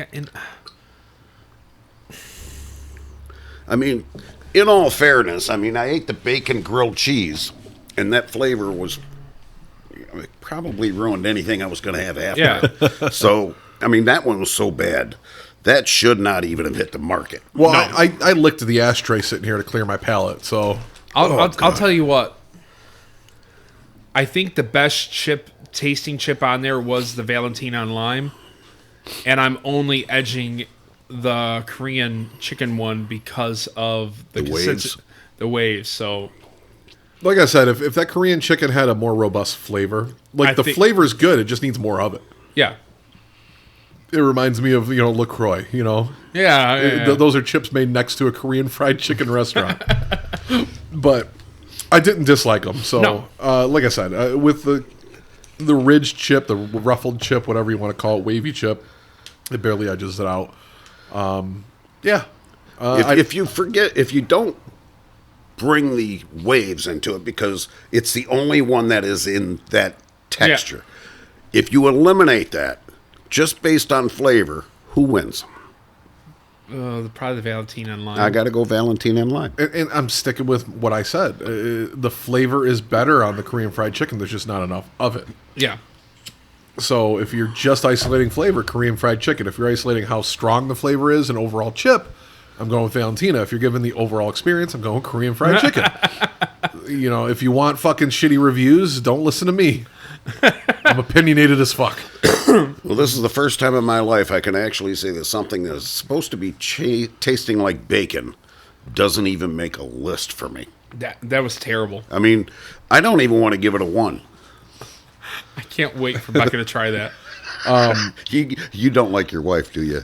Oh, she's like, you better tell James and whoever is there that night that they better save me some because I really want to try that. I'm like, I will make sure I bring some home. You don't got to worry about saving the bacon ones from me, so... I know. She's getting all of them minus 3 chips. I know. So for next week, what do we want to do for our burger? Dairy Queen or Five Guys? Well, I won't be here because it's my birthday and I'm taking that, so that's all up to you guys. You know what? Let's skip the burger then. Okay. Next week, I have an idea. Popeyes just brought out a chicken wrap. Okay. And I'm guessing they're bringing that out as a direct competition because McDonald's is bringing back their snack wraps. I was going to say the snack wraps are coming out. Or coming back, rather. I think the snack wraps are releasing before next week. I think it's June 10th, which is tomorrow. McDonald's snack wrap. It's a chicken tender and a tortilla with some lettuce and condiments. But Popeyes is just released their version of that. Popeyes, I'm guessing, is going to win. So as long as the McDonald's one is out for next week, maybe we'll review that. But if not, we'll see what we got. Does Popeyes have the spicy chicken one? Yeah, they have 3 versions. Okay. So if they're both out, we'll review that next week. We'll skip the burger competition for a week for Tommy to come back. And then when Fridge finally gets his ass back here, Fridge is a fried pickle fanatic. Shake Shack just brought out fried pickles. Ooh. So I want to combine the fried pickle review with when Shake Shack goes up against the burger reigning champ. Okay. So we have 5 episodes to do burgers. Mm-hmm. So we'll narrow our list. I think we had 6 or 7. We'll narrow it down to 5. And we'll do those, and then we'll finish with sliders for the season. Yeah. And then next season we'll come back, and I think it's quite a way in the future, but I think we'll start getting into different types of restaurants when we come back. And depending on the timing, we might hit starting with like Halloween candy and. Yeah, I think when we come back, it'll be a month away. So yeah, because we'll probably be breaking around mid-August. Yeah, and we'll probably take it at least a month off. Yeah, 3 or 4 weeks. So yeah, if we go from mid-August to mid-September, that gives us a couple episodes, and then we're right into horror themes and Halloween candy. Yep, sounds good. That'll be super fun. All right, that brings us to our conclusion of this Monday Night Meat and Potatoes. Thanks, everyone, for listening. I'm James. I'm Tommy. I'm Jeff. This has been Monday Night Meat and Potatoes. We have big opinions and even bigger appetites. Everyone loves food, but not like us. And everyone has an opinion, but not like us. Look, it's three foodies sitting around talking food, movies, sports, personal stories, and whatever the hell else we want to talk about. And we have fun. We hope you did too. If you did, make sure to like, rate, and review. We'll be back soon, but in the meantime, hit us up on Facebook and Instagram at Monday Night Meat and Potatoes, on X and TikTok at Monday Night MP. See you next time on Monday Night Meat and Potatoes.